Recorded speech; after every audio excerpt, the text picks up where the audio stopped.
ఒక్కొక్కసారి మనం వింతలు జరుగుతుంటే కూడా మన పక్కనే ఉన్నా మనకు తెలీదండి. అలాగా పొద్దునుంచి ఇంత జనాలవి వెళ్ళి మనం వెళ్తున్నా సరే, నాకు తెలిసింది ఎప్పటికో రాత్రికి. అది కూడా నేను తెలిసిన వెంటనే గబగబా మా ఫ్రెండ్స్‌ని తీసుకొని అయితే మాత్రం గుడికి వెళ్ళాను.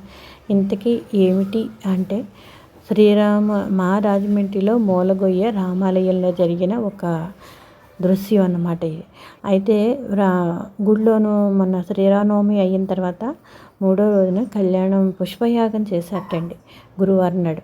ఆ పుష్పయాగం చేసిన రోజున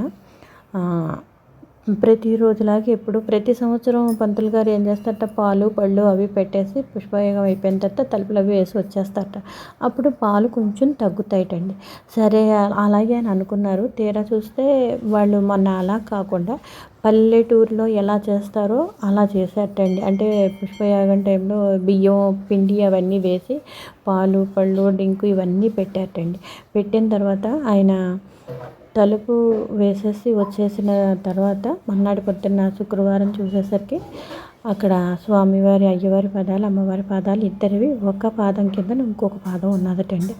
నిజంగా పాదాలు ఆశ్చర్యం వేసిందండి. అవి చూస్తేనే మనం చెప్పగలం అన్నమాట. ఇవి అని చెప్పేసి మనం అనలేము. అందుకని కొంచెం చీకటిగా అనుమలంగా లైటింగ్ వేసి మరీ మాకు చూపించారు.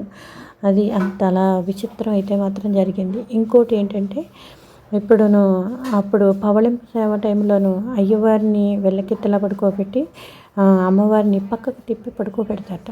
ఈ దృశ్యం అంటే మొన్నటి పొద్దున్న వాళ్ళు తలుపు తీసే టైంకి అమ్మవారిది అయ్యవారిది ఇద్దరు కూడా వెల్లకిత్తలా తిరిగి ఉన్నాయట విగ్రహాలు రెండు కూడా.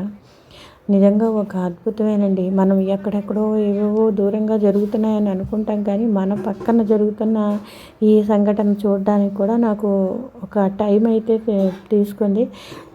అది ఒక విచిత్ర దృశ్యం.